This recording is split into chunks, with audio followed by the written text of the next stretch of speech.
Oh, may nahulog pang isa.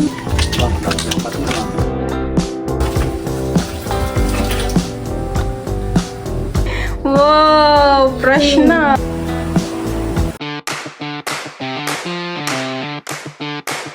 Hi guys, may manunungkit po kami ngayon ni Milot ng Catmoon. Ayan po. At kami pa ay gagawa ng Catmoon jelly. At meron din po pala kami ditong basket. Paglagyanan po ng Catmoon. Saan ka kami ng panungkit nila? Laki naman na yung panungkit natin. Lampas dun sa puno yata ay ng Catmoon. Maganda po yung panungkit na kinuha ni Balat dun po sa dulo ay may ano ah. May sima. Oo. Oo, habahan eh. Talagang yung Catmoon ay masusungkit natin. Tara. Ako na magdala ng basket. Basic lang sa panunungkit. Doon po ulit kami manunungkit sa daanan papuntang lutoan ng alak po. Dahil dun po ay marami. Kanino bagang puno yun? Hindi ko alam. Parang tumubo lang siguro doon. Kahit sino naman ay pwedeng kumuha. Kaswerte, pinakukunin namin ng buko dati. Ha? Pinakukunin namin ng buko. Pinukukulay ninyo dati ng buhok. Ano tawag din sa halaman na yun? Aswete? Di ba ganyan nilalagay sa niluluto? Weh, yun pala yun. Oo, pero ano, pag naligo ka matatanggal ng gulay.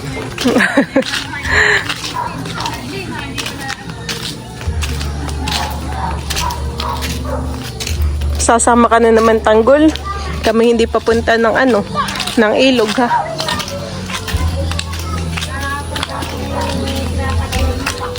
Malaki pa yung panungkit dito sa puno. Napakadami po ng ano eh. Tingnan mo. Malit yung panungkit dito. May mga laglag na Catmoon, sayang. Mga nanlalaglag laang po. May birthday yan yata dun, akalanin ng arot.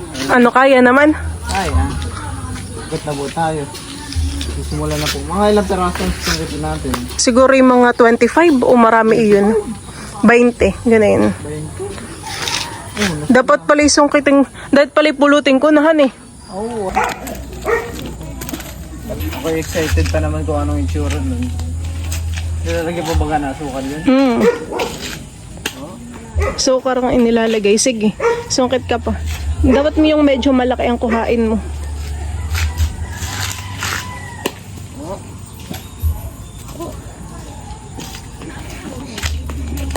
Malalaki na pa naman po yung mga Catmoon dito. Dito ang malalaki. Malalaki na han eh. Yan ay talagang mga hinog na. Pag ganito ay medyo matamis na siya. Di ganun ka-asim. Dalawa. Oo ay tatlo naman ang nahulog. At ayan po, bali si Milot naman po yung manunungkit. Yun pala dapat ay naka ano sa hita mo yung kawayan. Oo. Oh, may nahulog pang isa. Mga nang nahulog na lang han eh. Parang gagalawin mo na lang kasi hulog na. Ayan ho. Pabilis Oh. na hulog. Hulog na taan. Oh. Upit lang with out. Ayan ho.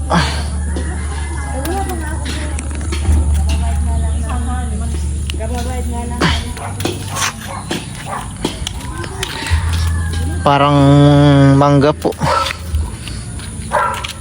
Sa amin ay ganito ang mangga.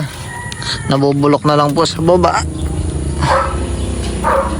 Kailangan din naman itong panungkit eh. Oh.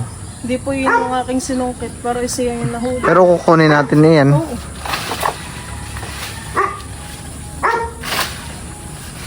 Hugain kaya natin, tingnan mo kung lalaglagan. Try ko hugain mo. Ingat ka, baka masungkit mo yung ano ng kuryente. Kabli ng kuryente. Bigat na. Yo, dami lang lang.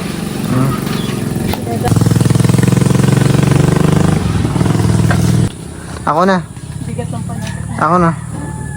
Hinog na hinog haning. Oh. Ilan na yun? Isa pa lang. May dadaan muna.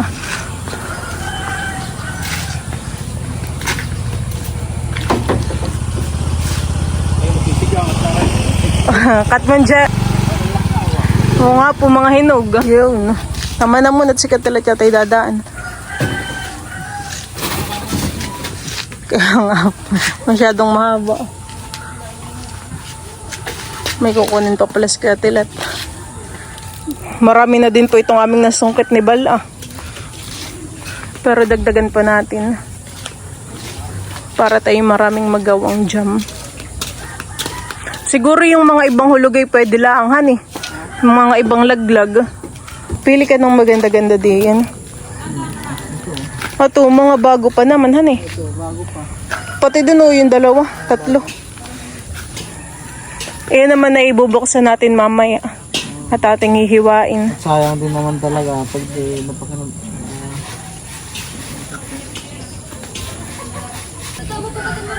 Doon po yata yung may birthday. Yan, maagap naglulutuhan eh. Again, ang titigan. O dami. Yan na nahirapan pa nanungkit. Sinimot mo na lang. Salamat. Tama na yan. Dami na ito. Ayan na po yung mga nasungkit po naming katmon. Yung iba po ay napulot lang po namin at yung mga nahuhulog po ay sariwa pa. Bilis nating mag-harvest ng katmon.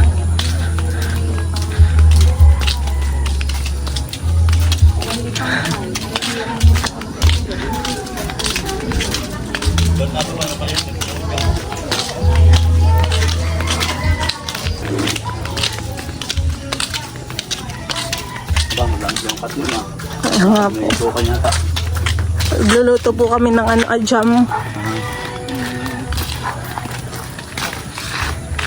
Kung nangangahulog na yung ayong katmon. Parang mansanas na nila kami.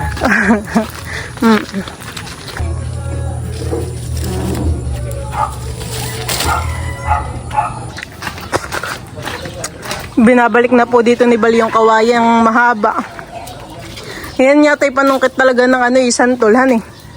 Hindi yan pang katmon.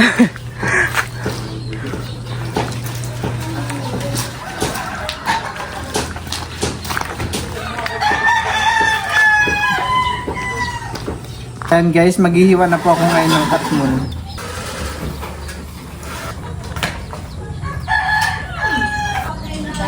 Pagkahiwa ko po ay tinatanggalan ko na rin po kaagad ng balat. Diretso na po sa tubig. Tungan na rin po ako ni Milot para po mabilis po. Mamaya na lang natin tanggalin yung kanyang mga buhok, honey. Mas madaling tanggalin pag nasa tubig. Manamis-namis.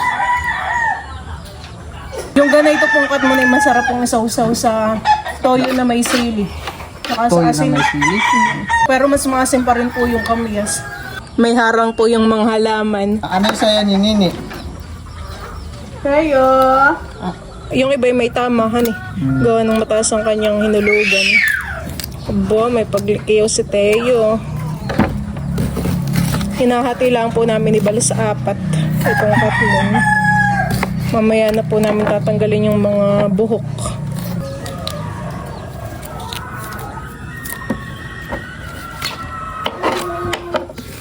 Oh! Nakisarap. Kakalaway po itong katmon.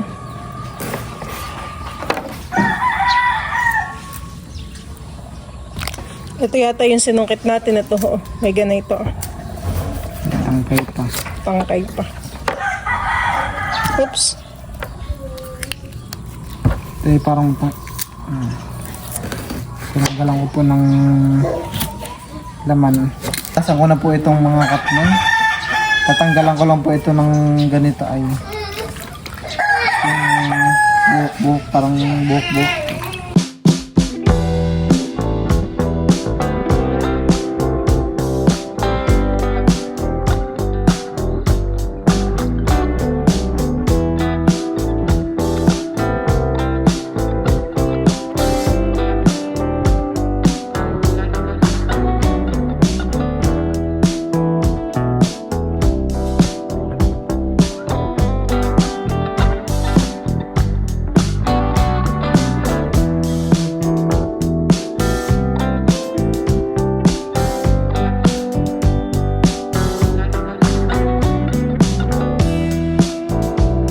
At ayan guys, tapos ko na po tanggalan ng balahibo ang katmon.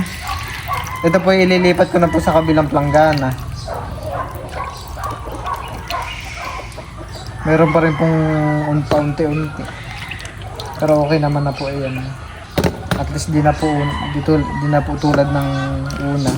At talaga pong napakarami. Ayan. Parang ano. Ang ganda.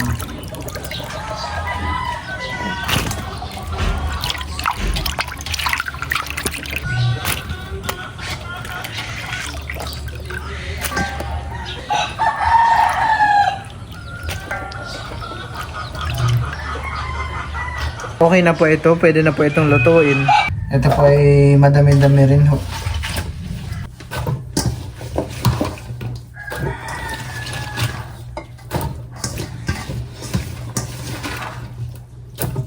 Pag ito po ay napakuluan na po at naging malambot na po yung katmon ay pipigaan po natin hanggang sa lumabas po yung katas ng katmon.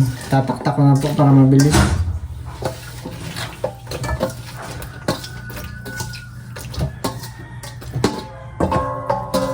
Ito po ay lalagyan ko na lang ng tubig. Ayan, bali 2 mangkok po nito ay okay na.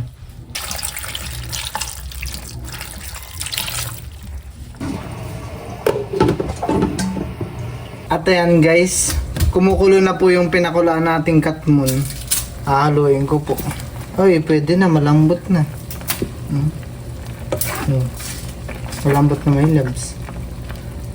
Ito po ay pwede na at malambot na ko. Palain na po namin ni Milot yung katas nitong katmon. Taktak ko na po.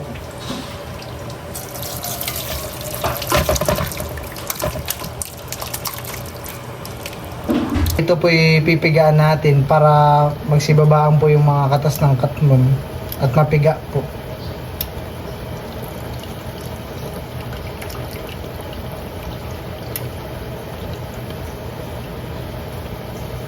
Nakakugulog po na kaunti-kunti pero itatanggalin na lang po namin yan mamaya pagtapos.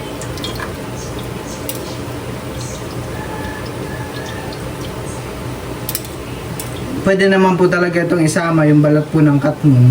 At ayan guys, bubuksan na po natin yung apoy. Ito na po lahat ng nakuha namin ni Milot na katas doon sa katmon. Okay na po yan at madami-dami na rin po. Lagyan ko na rin po ng asukal.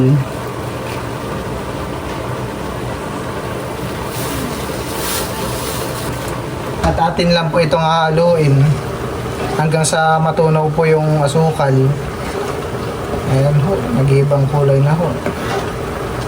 At mas lalo pong bumango yung nilagay po yung asukal.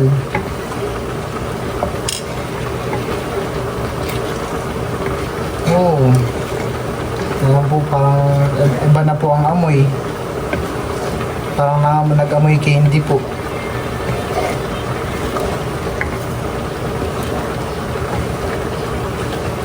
Tinikman po namin yung katmon ay kulang pa po sa tamis, kaya po idadagdagan ko po ng asukal. Ayan, tatansyahin lang po natin yung tamis. Kakaluin lang po natin ito hanggang sa lumapot ng lumapot po.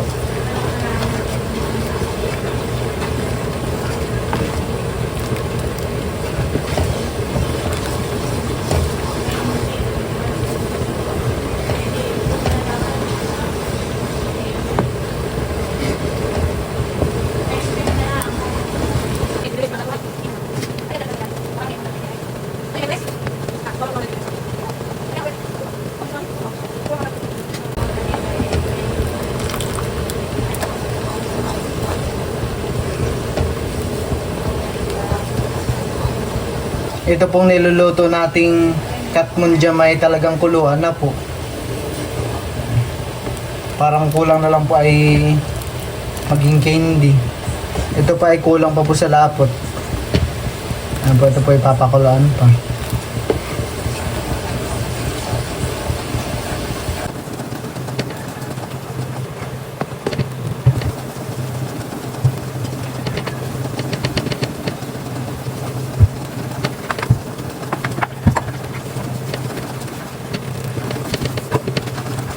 Guys, medyo malapit na po maluto itong katmon jam natin.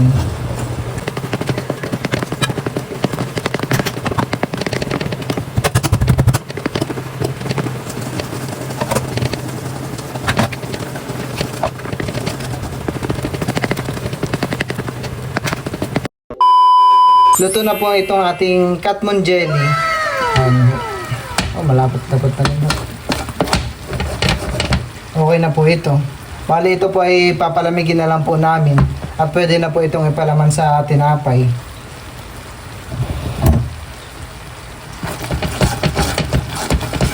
Sarap na nihan eh. Kasi mainit pa. Ito po ipapalamigin pa po namin ni Bala. Kapag naman yata ito'y lumamig mamaya ay lalapot pahan eh.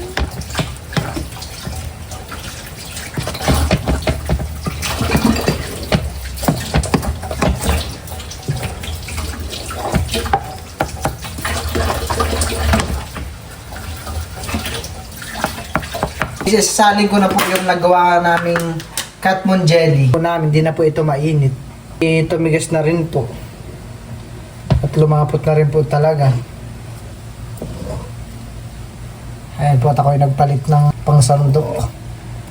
At parang sa kahoy po ay medyo makapit. Saan po?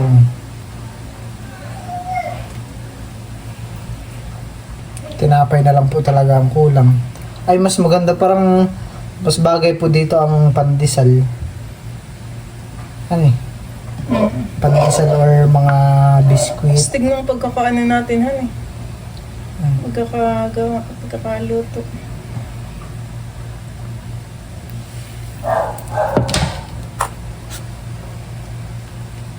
Sali na po natin lahat. Kami po ni Milot ay magpapalaman na po ng tinapay. Titikman po namin yung ginawa naming katmon jelly. Katmon jelly. Wow. Hindi lang po pang-asim ang pwede dito sa katmon. Pwede rin pong lutuing jam. Wow. At kay Milot ko lang din po nalaman na pwede palang gawing kalaman yung katmon. Magawa rin kami ng lipa jam. Si Mama nakapagluto ng ganyan. Yun naman ay isang talyasik luluto. Tikman na po natin. Pero parang may gumagawa din dito ng coconut candy. Hindi ko lang alam. Hindi mo lang alam. Masarap. Medyo maasim siya. Maasim na matamis. Paborito mo eh. Mahilig po si Milot sa maasim. Merienda po tayo. Masarap po. Nasa po siya ng strawberry. Maasim po ng kaunti na matamis. Sarap pa niya.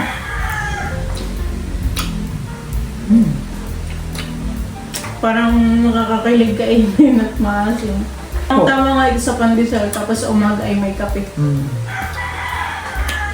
Napakadali lang naman pong lutuin at lalagyan mo lang ng sugar, yung katasan eh. Tapos yun, nahalo-haloin lang, may jam ka na. Kaysa po yung mga katmon na yung mga nalalaglag laangan. Nung ako'y nag-OJT sa tourism office, merong tinitindang tanong jelly. Magkano? Baka nasa 100 plus. Katmon. Papatikim na po namin kay Mama yung niluto po naming jam, katmon jelly. Merienda po tayo. Ang papay mamaya na lang at tayo. Tapos na po kami. Wow, sakto lang yung ganitong lapot. Mhm. Hindi kalaputan.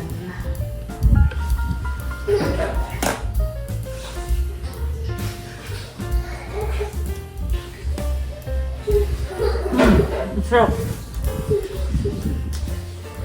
Lasa mo yung asim, honey. Naglalaban yung asim, yung tamis. Pero sakto lang yung tamis. Masarap. Maasim po. Maasim. Siyempre, Katmon. santol. Katmon na. Pero masarap yun. Kain po tayo. Merienda. Excuse. Oh, lika na po. Tapos na po. Dito. Ay, na. Kaligo na po ang baby. Wow, fresh na. Kami. Wa. Maliligo pa, mamaya Baby. tayo bunsuhan. Bibihisan ko na po muna si Teo. Bagsak po yung kanyang buka ni pag naligo. Ay, Gigi, Garte na. Oh, fresh na po si Teo. Nakatingin po si Teo dun sa sukulay. Dito pagkain mo ko. Ito yung suklay. Parang nasasaktan. Hindi po. Wow. Ikaw, wag malikot mahal. Parang nila. Wow, yan po yung nanunuklay. Hindi niyo sinusuklayan ng maayos. Ay, wow, naku, yung buhok kay nagsasabid-sabid.